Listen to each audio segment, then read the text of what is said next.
नमस्कार दोस्तों, बहुत बहुत स्वागत है आप लोगों का सिंपल एजुकेशन में। दोस्तों, आज की यह वीडियो है कक्षा 6 में पढ़ने वाले विद्यार्थियों के लिए और इसमें हम बात करने जा रहे हैं हिंदी की पाठ्य पुस्तक वसंत भाग 1 के तीसरे अध्याय नादान दोस्त के प्रश्न उत्तरों के बारे में। दोस्तों, यह इस अध्याय की दूसरी वीडियो है। पहली वाली वीडियो में हमने इस अध्याय का अध्ययन किया था और जाना था कि केशव और श्यामा नामक दो बहनों भाइयों ने किस तरह नादानी से चिड़िया के 3 अंडों को नष्ट कर दिया। यदि आपने उस वीडियो को नहीं देखा है और आप उस वीडियो को देखना चाहते हैं तो आप उसको ज़रूर देखिएगा। उस वीडियो का लिंक मैं इस वीडियो के डिस्क्रिप्शन बॉक्स में डाल दूंगा ताकि वीडियो को ढूंढने के लिए आपको किसी भी प्रकार की मशक्क़त ना करनी पड़े। और आपसे ये भी अनुरोध करना चाहूँगा कि यदि वीडियो अच्छी लगे तो वीडियो को लाइक और चैनल को सब्सक्राइब जरूर करिएगा। तो चलिए बिना वक्त जाए के हुए अब हम आगे बढ़ते हैं और देखते हैं नादान दोस्त के प्रश्न उत्तरों को। दोस्तों, पाठ के अभ्यास में 3 प्रश्न दिए गए हैं जिनका उत्तर हमने जाना है इस वीडियो में। पहला सवाल है कि अंडों के बारे में केशव और श्यामा के मन में किस तरह के सवाल उठते थे। वे आपस में ही सवाल जवाब करके अपने दिल को तसल्ली क्यों दे दिया करते थे। और इस सवाल का जवाब हम इस तरीके से दे सकते हैं अपने अध्ययन के आधार पर कि चिड़िया और अंडों के बारे में केशव और श्यामा के मन में तरह तरह के सवाल उठते थे, जैसे अंडे कितने होंगे, किस रंग के होंगे, क्या अंडों में से बच्चे निकल चुके होंगे आदि। किंतु वे आपस में ही इन सवालों पर बात करके तसल्ली कर लिया करते थे, क्योंकि माँ को घर के काम से फुर्सत ना थी और ना ही पिताजी को पढ़ाई लिखाई से। इसीलिए वे आपस में ही इन सवालों पर बात करके तसल्ली कर लिया करते थे।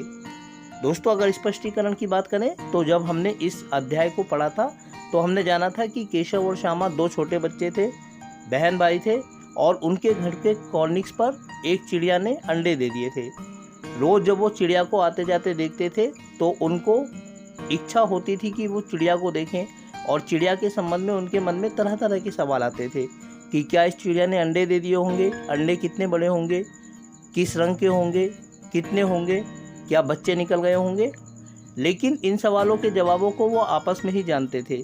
अक्सर सवाल श्यामा करती थी और केशव उनके जवाब देता था और अंडों को देखने की जो उनकी इच्छा थी वो दिनों दिन बढ़ती जा रही थी। इसीलिए उन्होंने अंडों को देखा था आगे चलकर एक दिन दोपहरी में। अगला सवाल है, केशव ने श्यामा से चिथड़े, टोकरी और दाना पानी मंगाकर कॉर्निक्स पर क्यों रखे थे। और इसका जवाब हम इस तरीके से दे सकते हैं कि केशव ने श्यामा से चिथड़े, टोकरी और दाना पानी मंगाकर कॉर्निक्स पर इसलिए रखे ताकि अंडे धूप और गर्मी से बच सके और चिड़िया को दाना पानी के लिए कहीं भी ना जाना पड़े। तो जब बच्चों ने अंडों को देखा तो उन्होंने सोचा कि इतनी धूप में अंडों को गर्मी लगती होगी, तपता होगा, चिड़िया को बार बार पानी दाना लाने के लिए बाहर जाना पड़ता है, तो उन्होंने चिड़िया को और उसके अंडों को मदद देनी चाहिए। इसीलिए उन्होंने उसके लिए बिस्तर बनाया, छाई की व्यवस्था की और एक प्याली में पानी भी रख दिया। अगला सवाल है, केशव और श्यामा ने चिड़ियों के अंडों की रक्षा की या नादानी। अर्थात केशव ने और श्यामा ने चिड़िया और उसके अंडों के लिए जो व्यवस्था की वो चिड़िया और उसके अंडों की रक्षा करने के लिए किया गया था या ये उनकी गलती थी, नादानी थी। इस सवाल का हम जवाब इस तरीके से लिख सकते हैं कि बालक के रूप में केशव तथा श्यामा ने चिड़िया के अंडों की रक्षा की और इसके लिए उन्होंने हर कोशिश की कि चिड़िया तथा अंडों को किसी प्रकार की परेशानी ना हो। लेकिन वास्तव में उन्होंने नादानी की, क्योंकि उन्हें इस बात का आभास ना था कि यदि वे अंडों को छू देंगे तो चिड़िया उन्हें सेगी नहीं बल्कि खुद ही गिरा देगी। तो दोस्तों, अगर स्पष्टीकरण की बात करें तो केशव और श्यामा क्योंकि छोटे बच्चे थे और ऊपर से चिड़िया और अंडे के मन को लेकर उनके मन में उठने वाले सवालों का जवाब देने के लिए उनके पास कोई नहीं था, ना तो माताजी को फुर्सत थी ना ही पिताजी को। इसीलिए वो अक्सर स्वयं ही उसके बारे में अनुमान लगाते थे, सोचते थे। और इसी सिलसिले में बालक मन के रूप में, बच्चों के रूप में उन्होंने जब सोचा कि चिड़िया और अंडों की उन्हें मदद करनी चाहिए तो उन्होंने अपने हिसाब से मदद की। तो एक बालक के रूप में उन्होंने चिड़िया की और उसके अंडों की मदद की।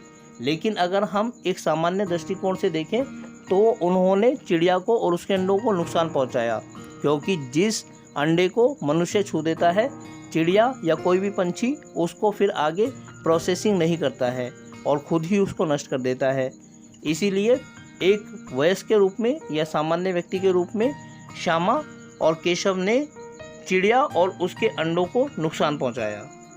तो दोस्तों, ये थी कक्षा 6 में पढ़ने वाले विद्यार्थियों के लिए हिंदी की पाठ्य पुस्तक वसंत भाग 1 के तीसरे अध्याय की अभ्यास यानी प्रश्न उत्तर। उम्मीद करता हूँ कि आप लोगों को वीडियो अच्छी लगी होगी और साथ ही आप लोगों से अनुरोध करता हूँ कि यदि वीडियो अच्छी लगी तो वीडियो को लाइक और चैनल को सब्सक्राइब जरूर करें। इसके अलावा आगे आने वाले अन्य दिनों में अन्य वीडियोस को देखने के लिए जुड़े रहें मेरे साथ मेरे इस यूट्यूब चैनल पर, जिसका नाम है सिंपल एजुकेशन। फिलहाल आप लोगों से विदा लेना चाहूँगा। वीडियो को देखने के लिए आपका बहुत बहुत धन्यवाद।